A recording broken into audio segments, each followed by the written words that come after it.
Oh, what the hell? Oh, so why are you listening to this show? What's wrong with you?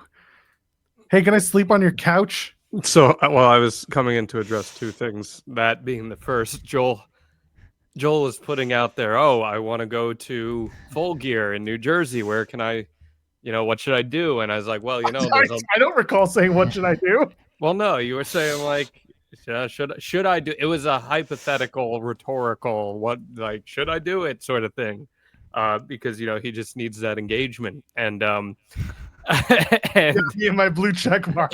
Right. So I said, well, I'll be at Full Gear, but earlier in that day, there's a live Hardy party, and I know Joel really loves TNA. And I was actually, to honor the occasion, I was going to take our event poster and add life to it via AI in order to try and actually convince Joel to come.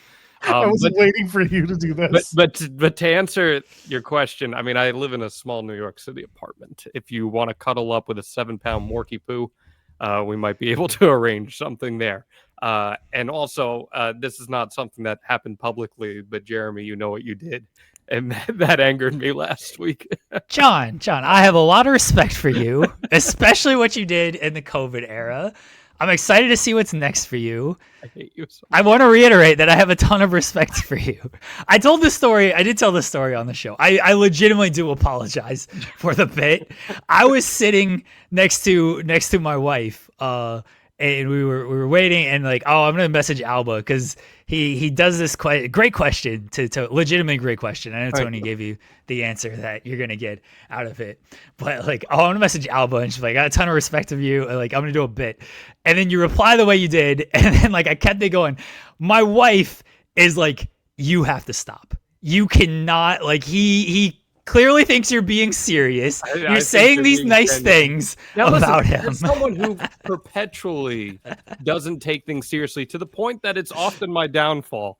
I respect commitment to the bit, but I was just like, I'm nothing if not doing a bit, Alba. So I'm like, I'm on the media call, I'm cooking, I'm writing an article, I'm doing 4 different things at once, and I got Jeremy trolling me while I'm trying. I'm like, I don't know what's actually happening. I should have asked about Deanna Parazzo to give you another 20-minute answer to transcribe.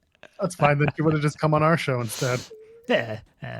I mean, you got what you got out of Tony. He either can't say much or he just wasn't going to give you much anyway. But you had to ask, and I appreciate. Well, I just couldn't believe I got a follow-up question. I feel like he felt bad that he's like, well, I can't give you an answer, so let me give you a follow-up and give you the same answer. Me being the asshole that I am, I'm like, all right, more directly, is he under contract? And I mean, whatever, it is what it is. But it's no harm, no foul. That's how it goes. That's what you got to do. And someone just ask if this is a shoot Emmy. Yeah, come on now. Where have you been? Yeah. Bro, come on now. Where have you been? Come on. This is Erica. I think my favorite was this happened at All Out during the scrum, going to follow-up questions when John Pollock asks about the Max streaming numbers, and then as Tony starts giving the answer, Pollock is just like, does anybody have these numbers? It was the best retort. Outstanding. No, nobody has the Max numbers, apparently. I don't get it. They don't exist. Yeah. They're just like Full Gear. I just wanted to come say hi. But yeah, Joel, if you do make the trip, come on by. Come hang at the Hardy party. It'll be fun. It's good. What are you eating? What are you eating? What are you eating? I'm getting the remainder of my early luncheon because I'm about to tape the Extreme Life of Matt Hardy, not using AI. I'm just strictly going to be using the StreamYard platform. Oh no. Now it's chaos. Andrew Zarian, do you want to come on our show to get John Alba off? Because I'm not trying to hijack. Not that there's anything of importance that happens here, but never. Are you kidding me? Today we've talked like no wrestling. I reviewed Better Call Saul and Breaking Bad. We talked about child. Joel's hitting his child with the fridge door. People are not bringing this up. Yeah, I don't. And now the EP's DMing me messages right now. What's going on here? No. She's probably apologizing on my no. behalf, which she has to do a said, lot. She said I should ask Tony the history of AEW or about Sting's retirement to get a half-hour answer that you have to transcribe. I'm not transcribing that because I did that 2 years ago when he says the same damn answer. I mean, look, that happens a lot at these press conferences where someone will give a historical, or these calls, they'll give a and it's multiple people. It's not just one person. They'll give they'll give it is multiple people, sadly. They'll give a historical summarization of a match that we're about to see and the feud that got us there. To which then Tony, because he's just the most knowledgeable person in the world about his own product, can be like, yes, it was August 6th, 2023 that these two had a tag match together, and those are where the calls get long. So you've already set him up for a history lesson if you're just going to ask about a match. Like, hey, please tell me about Samoa Joe and Hangman Page and how that came together. And like, he's already going to give a history lesson. You don't need to give the history lesson yourself. No, I respect someone who knows all of those details about the product that they put on. Because look, for so many years, we had people in charge telling us, hey, what happened 3 weeks ago doesn't matter, So I can appreciate where there's at least recognition of things that have happened in canon on your television show, but we don't need the setup recapping said stuff only to then produce another recap of said stuff. The funniest thing is during the Wrestle Dream press conference, the post press conference, Tony's recalling stuff, and Gray's mentioning Tony's recalling stuff in like Champaign, Illinois, like these WWE house shows, but then he forgot Sting was on All In last year, which was his first television appearance after Revolution. He's like, this is the first time we've seen Sting. No, Tony. He was on All In last year. Mm-hmm. But I'm glad you know that Randy Orton faced Ron Killings in 2007 at a Champaign, Illinois house show. It's impressive. It's commitment to the bit. It is very good. The amount, the biggest thing that I took from that call, truthfully, was the whole, like, Lou Thez was on my buddy list on AOL. Yeah, that ruled. and people got so... he's fucking lying. There's no way he's telling the truth. Meanwhile, like, if you know, like, it was well documented that Lou Thez, and for the record, he wasn't just talking to 12-year-old Tony Khan. He was active on wrestling community boards and AOL. How do you think he met his wife? Right. Right. I swear he used to do like a podcast with Brian Alvarez. He used to be on those shows all the time. Maybe he did. I don't know, but it's not like out of the ordinary that Lou Thez would be on message boards and doing, which is hilarious for the record. Yes, rules. But like, I just, the fact that people got so bent out of shape about that, I was like, God. People just get mad about anything. People really, truly get mad about anything. It's crazy. Lesbian 420. That was his handle. Lesbian 420.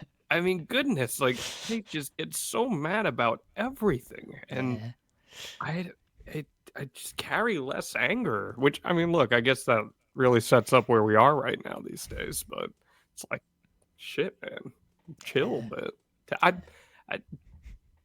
New York City edibles are legal if you have access to them. Just goose for about that's what I'm doing when I come to New York. Me and Zarian, we're gonna take some edibles. You don't want it. He is irresponsible. He is good.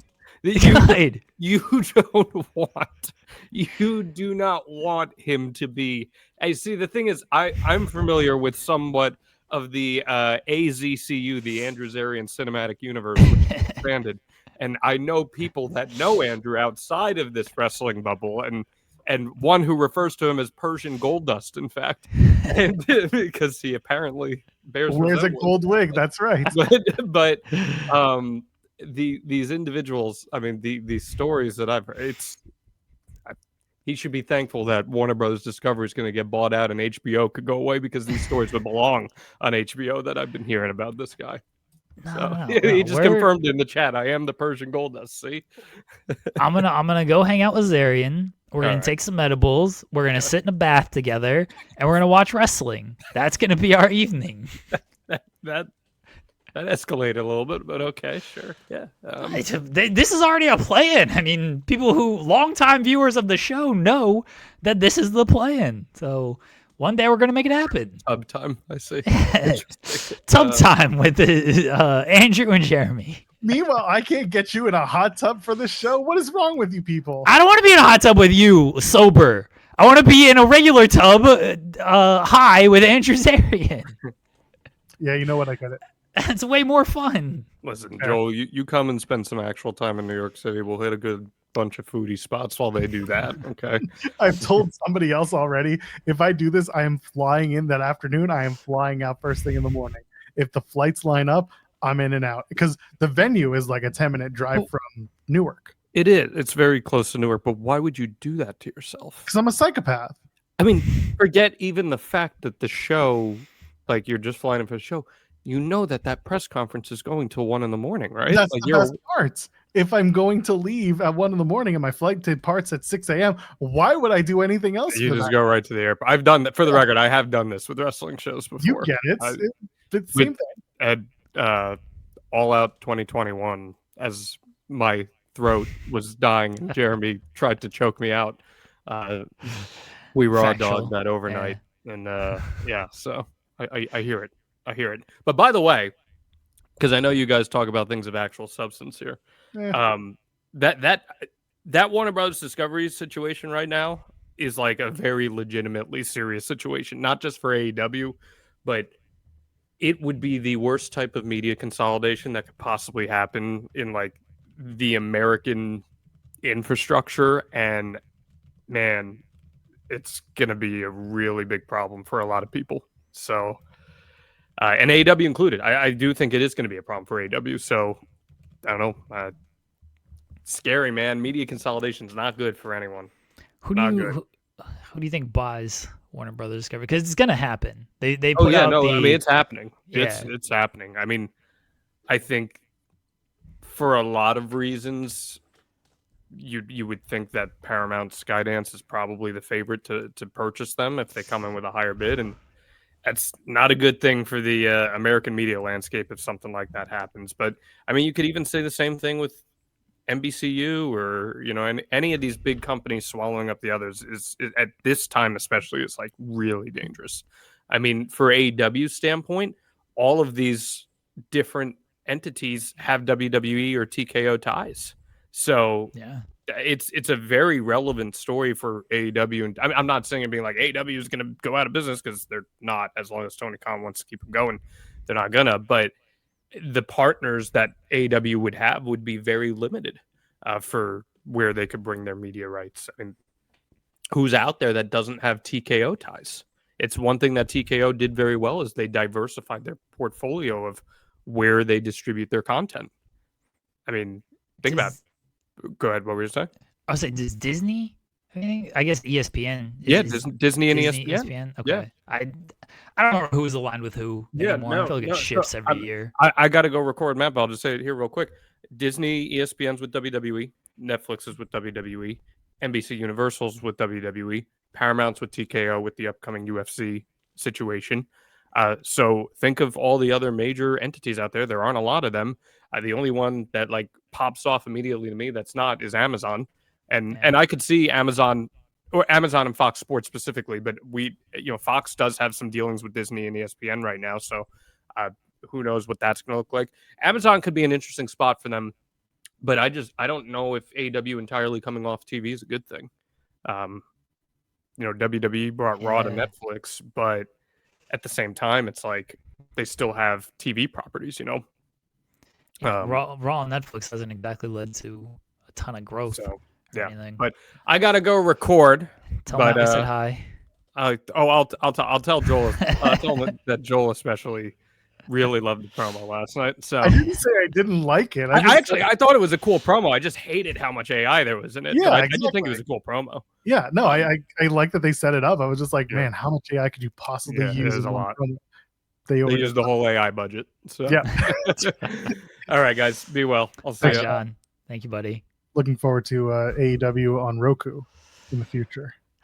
Yeah, it's gonna be unfortunate if I mean, not if, when Warner Brothers gets sold and where they land and what that could mean for AEW. I know there are people who like to doom and gloom this stuff and probably make it a bigger deal than it needs to be, but there are also people who are like, oh, it's not a big deal at all. Like, it's somewhere in the middle to where it kind of is a big deal. I mean, Tony has always spoken highly of Warner Brothers and that relationship. He's always spoken highly of Zaslav, and if they're out of the picture, what does that look like? Do they want to continue with this wrestling program? Like, the sports properties on TNT have gone down anyway. They don't have basketball anymore. They got hockey, but hockey is what it is there. Is it worth it for them to continue with this stuff? And they might not be wrestling supporters. They might not be supporters of, even if they're not wrestling supporters, if they are just not behind it, like Warner Brothers clearly is. Like, we've seen a lot of the crossover with AEW and other Warner Brothers property. Like, if they're not behind it, like Warner Brothers, that's hurtful to AEW. If they're not going to push it in a certain way, like, that's going to be hurtful to AEW. Like, what if it just gets put on HBO Max? They're just like, we're just going to take this off of TNT and TBS. We'll just go straight to HBO Max. That's how you can watch this show. And then if it gets bought by a Paramount or whoever, and as Alba mentioned, all these places got TKO ties, and that's going to be a conflict, and so it might not be comfortable. It's like, well, this ain't making us that much money. Like, we can afford to cut costs here on this AEW program. So yeah, it's, again, I don't want to doom and gloom the situation, but there also is some gravity to the situation that could have definitely changed. This is effectively what happened with WCW. They got bought by people who weren't fans of wrestling, and that was that. Because I think Ted Turner would just kept wrestling forever. He would have just kept it going until WCW ran themselves out of business. But he didn't care that they were losing money. He's like, yeah, I love my wrestling, so I'm gonna keep it going. And I think Tony, as Alba mentioned, like, Tony will keep it going as long as he can, but the field is just going to be more limited, and that's going to overall hurt AEW. The television deals right now aren't there. We don't know what TNA is or isn't going to get. AEW has more of already a better proven track record than TNA, but we don't know what they're going to get. Nobody else is getting any type of major deal or anything. And then you look at WWE, all their numbers are down. So why is anybody going to look at AEW and be like, yeah, we're going to pay for this and put this in a prominent position? You guys are number 2 behind WWE. WWE can't do much of anything. It's just, it could be a not great situation. Fusion Media is going to buy Time Warner. We're back. No, you mentioned it. Everything that you're saying is true. And someone in the chat saying Time Warner owned WCW. Well, we don't know fully disclosed, but Time Warner might have a stake in AEW. That's been a long-standing conversation piece. Is how much? Well, Tony Khan has been pretty forthright about who has the what is it, the voting shares, so to speak. But when it comes to the ownership stake, Tony doesn't always give you the straight up through the middle narrow answer of who owns AEW. So who knows? We don't know. They don't know. Well, they know, but they're not telling us. And it could be as easy as they have an ownership stake, and this is part of the deal. We'll find out. It's both a big deal and not a big deal, because everything that we're saying makes this a big deal. But until you know there's a buyer or no buyer, it's not a big deal. It's Schrodinger's deal at this point. But we know there's going to be a buyer. Well, there is no. There is no. It's just like putting a house up for sale.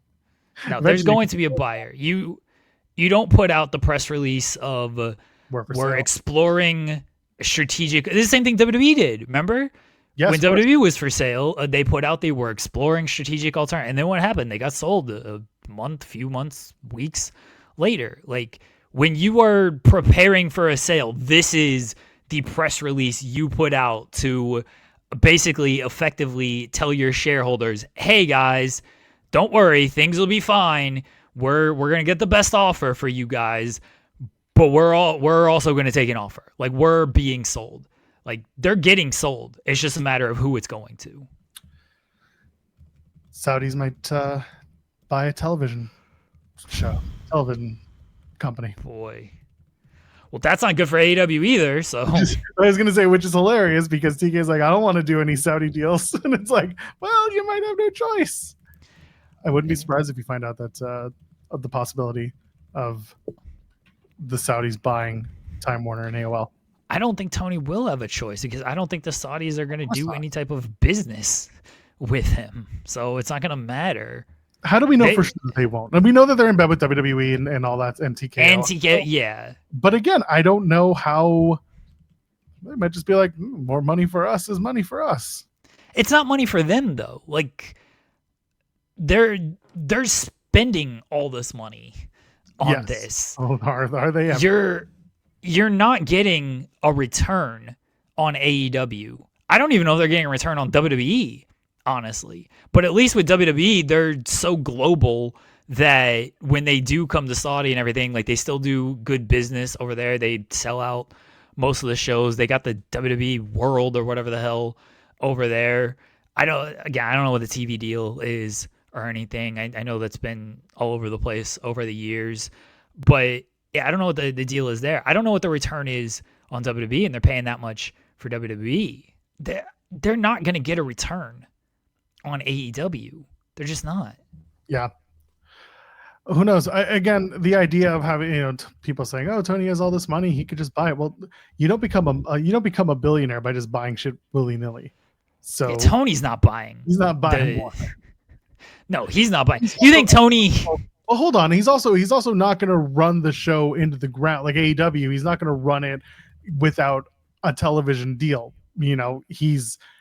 He's not going to lose more money on AEW when they've made a profitability scale. Like there is a breaking point when you say this business is not profitable and I'm out.